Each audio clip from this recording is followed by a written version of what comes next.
मैं अपने सभी व्यूअर्स का अपने ई क्लासरूम में वेलकम करता हूं। आज इस वीडियो में हम price elasticity of demand topic के बारे में पढ़ेंगे, जो कि क्लास 11th माइक्रोनॉमिक्स के पर्सपेक्टिव से बनाया गया है। ये इस सीरीज का थर्ड पार्ट है। तो जो मेरे नए व्यूअर्स हैं, मैं उन्हें सजेस्ट करूंगा कि इस चैप्टर की बेटर अंडरस्टैंडिंग के लिए वो पहले दो पार्ट्स को जरूर रिव्यू करें, जिनका लिंक आपको इस वीडियो के डिस्क्रिप्शन बॉक्स में मिल जाएगा। जैसे कि आप देख सकते हैं कि ऑलरेडी मैं अपने फर्स्ट पार्ट में पहले 3 सब टॉपिक्स और नेक्स्ट पार्ट में मैं मेजरमेंट के बारे में डिस्कस कर चुका हूं कि हम परसेंटेज मेथड से कैसे हम जो है इलास्टिसिटी ऑफ डिमांड को आइडेंटिफाई कर सकते हैं। आज उसी परसेंटेज मेथड का यूज कर हम ये जानेंगे कि कौन कौन सी डिग्रीज हैं जिनके हम प्राइस इलास्टिसिटी ऑफ डिमांड को मेजर कर सकते हैं। अब ये डिग्रीज वाला जो टॉपिक है ये प्रीवियस टॉपिक से लिंक्ड है, तो इसीलिए मैं आपको सजेस्ट करूंगा कि आप पहले उस वीडियो को जरूर देखें और उसी का मैं यूज करने वाला हूं यहाँ। जैसा कि हम जानते हैं ऑलरेडी अपने लास्ट वीडियो में कि परसेंटेज चेंज मेथड जो है उसमें हम वैल्यू जो भी आइडेंटिफाई करते हैं उसका फॉर्मूला होता है percentage change in quantity demanded upon percentage change in price.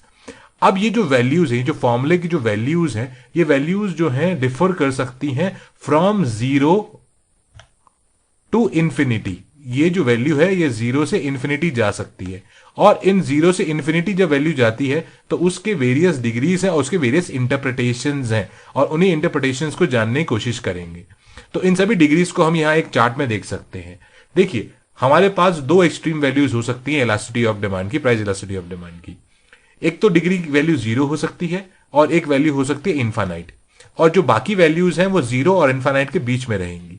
तो जो अगर वैल्यू 0 है जिसको हम बोलते हैं परफेक्टली इनइलास्टिक, और जो परफेक्टली इलास्टिक है वो वैल्यू है इंफिनिटी की, और इनके क्या इंटरप्रिटेशंस हैं वो हम एक एक करके जानेंगे। तो सबसे पहले हम स्टार्ट करते हैं परफेक्टली इनइलास्टिक डिमांड, जिसका ईडी इज इक्वल टू 0। यानी कि अगर मेरा इस ईडी इज इक्वल टू 0 का इंटरप्रिटेशन क्या हुआ इसे समझते हैं। इसका मतलब ये हुआ हमारा इलास्टिसिटी ऑफ डिमांड कैसे measure, price elasticity of demand क्या मेजर करता है? ये मेजर करता है कि प्राइस के चेंज होने से क्वांटिटी डिमांड में कितना चेंज आएगा। करेक्ट। तो अगर हम वापस फॉर्मूले में जाएं तो ये जो फॉर्मूला है ये कब 0 होगा? ये 0 तब होगा जब आपका न्यूमरेटर 0 हो। अगर आपका न्यूमरेटर 0 होगा यानी कि आपकी क्वांटिटी डिमांड में कोई चेंज ना आए, तब ये जो पूरी वैल्यू है ईडी की ये 0 होगी। भाई यस और नो? सो जब ये 0 होगी तो इसका मतलब क्या हुआ कि अगर प्राइस के चेंज होने से कमोडिटी की डिमांड बिल्कुल भी चेंज ना हो, करेक्ट, तो such kind of demand is called to be perfectly inelastic demand. इस तरह की डिमांड को परफेक्टली इनइलास्टिक डिमांड कहते हैं। यानी कि प्राइस के चेंज होने से प्राइस बढ़ रहा है या घटे, लेकिन क्वांटिटी हम उतनी ही कंज्यूम करें। आप कहेंगे सर ऐसा तो कैसे हो सकता है? तो कुछ कमोडिटीज हैं जैसे सॉल्ट। आप सॉल्ट का कंजम्पशन अपने टेस्ट के अकॉर्डिंग करते हैं। अगर नमक सस्ता हो जाएगा तो इसका मतलब ये नहीं आप ज्यादा खाएं, या महंगा हो जाएगा तो आप खाना नहीं छोड़ेंगे। आप नमक को उतना ही कंज्यूम करेंगे जितना आप पर डे कंज्यूम करते थे। तो जिस कमोडिटी के प्राइस के चेंज होने से उसकी क्वांटिटी पे कोई फर्क ना पड़े, इस तरह की कमोडिटी की डिमांड को परफेक्टली इनइलास्टिक डिमांड कहते हैं। और इस तरह के डिमांड कर्व को अगर हम ड्रॉ करें तो ये जो है ये आता है vertically parallel to Y axis, यानी प्राइस के पैरेलली आपको ये कर्व दिखेगा, और ये डिमांड कर्व जो है ये परफेक्टली इनइलास्टिक है। ये हुआ हमारा परफेक्टली इलास्टिक। लेकिन कभी तो first point is very much clear, what is perfectly elastic demand. Now sometimes this value, कभी कभी ये जो वैल्यू है ये पूरी तरह से 0 नहीं होती। प्राइस तो चेंज होता है, लेकिन प्राइस के चेंज होने से क्वांटिटी में बहुत कम चेंज आता है। जैसे कि जरूरत की चीजें होती हैं, जो बहुत जरूरत की चीजें होती हैं, जहां पर हम देख सकते हैं कि अगर किसी कमोडिटी का प्राइस बहुत ज्यादा बढ़ जाएगा तो हम उसकी डिमांड कम करेंगे, लेकिन बहुत ज्यादा कम नहीं कर पाएंगे। तो जब परसेंटेज चेंज इन डिमांड, यानी कि आपको अगेन इस बात को देखना है कि इस फ्रैक्शन की वैल्यू 1 से कम कब होगी। 1 से कम तब होगी जब ये जो ऊपर का चेंज है ये कम हो और डिनोमिनेटर बड़ा हो। यानी कि सपोज मेरा जो वैल्यू है वो 1 है, ऊपर चेंज हुआ 1% और प्राइस चेंज हुआ 2%, तो हमारी वैल्यू जो है हाफ आई।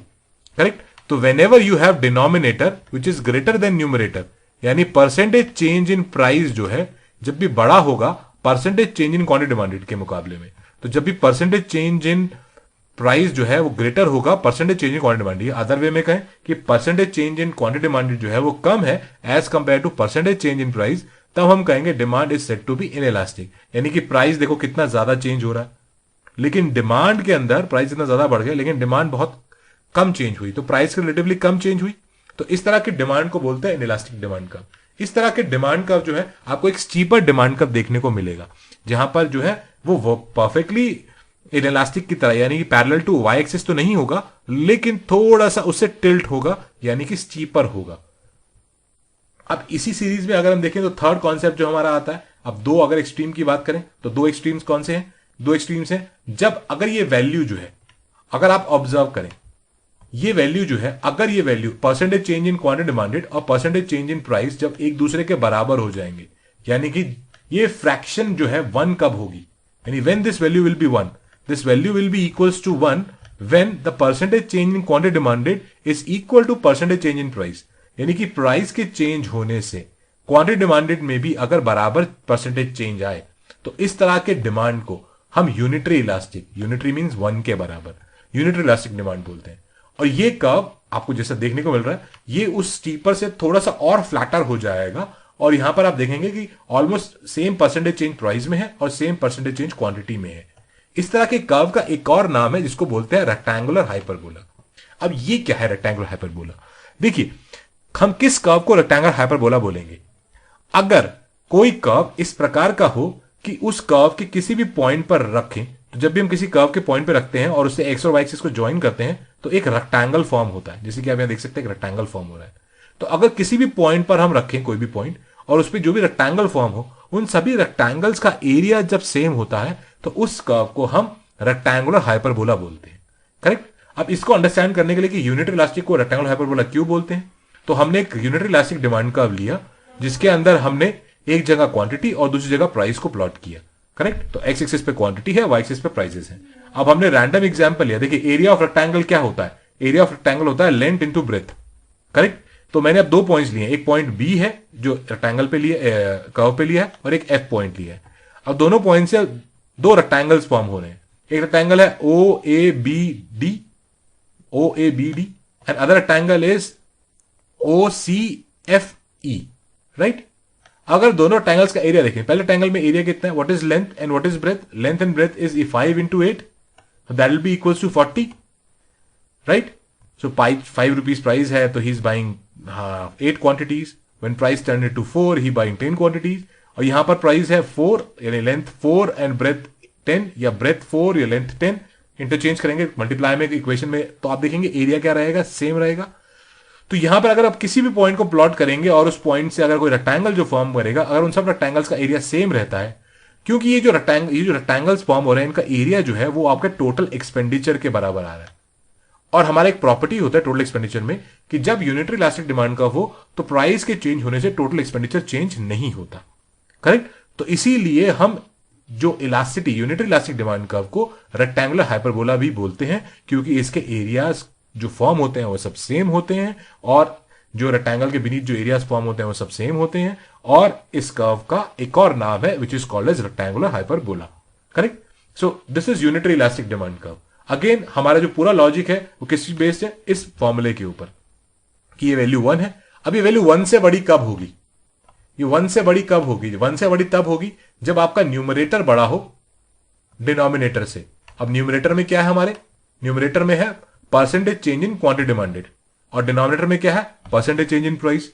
सो जब आपका न्यूमरेटर जो है वो बड़ा होगा, डिनोमिनेटर छोटा होगा, तो इस केस में जब हम इस तरह का डिमांड निकालेंगे तो इस तरह के डिमांड को हम बोलते हैं elastic demand. Correct? So when percentage change in quantity demanded is more than percentage change in price, तो यहां देख सकते हैं कि प्राइस में स्लाइट चेंज हुआ और क्वांटिटी मैंने ज्यादा चेंज कर दिया। लग्जरी गुड्स के आइटम्स का जो इलास्टिसिटी होती है वो इस प्रकार की होती है। तो यहां पर ईडी जो है 1 के बराबर से 1 से बड़ा होगा, सॉरी, और जो आपका डिमांड कर्व होगा ज्यादा फ्लैटर होगा। तो आप देख सकते हैं कंपेयर टू पहले से डिमांड कर्व जो है वो ज्यादा फ्लैटर है। अगर लेकिन लास्ट एक्सट्रीम केस जो कि प्रैक्टिकली जो है फीजिबल नहीं, पर थियोरेटिकली हम इसको ड्रॉ कर सकते हैं, which is perfectly elastic demand curve. अब परफेक्टली इलास्टिक क्या होता है? जब ईडी आपकी जो है वो इनफाइनाइट हो जाए। अब इनफाइनाइट कब होगी ED? Again we go to the formula, हम दोबारा फॉर्मूला पे जाएंगे। तो इनफाइनाइट ये तब होगी जब आपका प्राइस में जीरो हो चेंज, यानी डिनोमिनेटर में जब जीरो हो, anything divided by zero tends to infinity, infinity की तरफ जाता है। तो जब इस प्रकार का चेंज हो, तो यानी कि अगर इसको अंडरस्टैंड करेंगे तो हम कहेंगे कि जब इनफाइनाइट डिमांड हो एक पर्टिकुलर प्राइस पे, सपोज ये एक्स प्राइस है, इसके ऊपर एक इनफाइनाइट डिमांड है। करेक्ट? और इस इनफाइनाइट डिमांड पे आप कितनी भी क्वांटिटी खरीद सकते हैं, लेकिन आप स्लाइट प्राइस चेंज करेंगे तो उससे एक इनफाइनाइट चेंज आएगा डिमांड में, यानी डिमांड जीरो हो जाएगी। तो इस तरह की जब डिमांड होती है, इस तरह की इलास्टिसिटी होती है, तो उसे बोलते हैं परफेक्टली इलास्टिक डिमांड कर्व। ये कर्व आपका पैरेलल टू एक्स एक्सिस होता है और एकदम फ्लैटर होता है। ये ज्यादातर कर्व जो है हम आगे अपनी जो टॉपिक्स पढ़ेंगे, markets, perfectly elastic, perfect competition पढ़ेंगे तो वहां यूज होगा, but theoretically you can understand that. अब इस एक चार्ट में हम सारे के सारे इलास्टिसिटी ऑफ डिमांड्स को रिव्यू कर सकते हैं from zero to infinite. And when we observe that, कि हम एक ऑब्जर्वेशन देख सकते हैं कि जैसे जैसे किसी कर्व की इलास्टिसिटी बढ़ती है, जैसे जैसे किसी डिमांड कर्व की इलास्टिसिटी बढ़ती है, तो हमें ऑब्जर्व करेंगे कि उसकी इलास्टिसिटी बढ़ने से क्या इंपैक्ट पड़ता है। जो कर्व है वो स्टीपर से फ्लैटर होता रहता है। तो देखिए यहां जीरो है, बिल्कुल परफेक्टली जो है इनइलास्टिक है कर्व, करेक्ट। अब जैसे ही इलास्टिक थोड़ी सी बढ़ी तो थोड़ा बेंड हो गया, राइट। थोड़ी और यूनिटरी इलास्टिक हुई, थोड़ा और बेंड हुआ, इलास्टिक हो गया तो फ्लैटर हो गया। तो जैसे ही यहां पे स्टीपर था, यहां पे फ्लैटर होने लगा, और जैसे ही परफेक्ट इलास्टिक हुआ तो एकदम फ्लैट, करेक्ट। सो इस तरह से हम मेजर कर सकते हैं कि जितना फ्लैट कर्व होगा उतनी ज्यादा इलास्टिसिटी होगी किसी डिमांड कर्व की। आई होप इस वीडियो को देखने के बाद आपको ये समझ में आया होगा कि कितनी degrees, so there are 5 degrees of elasticity of demand, उनके क्या नाम है और उनके क्या मीनिंग है। Thanks for watching my video.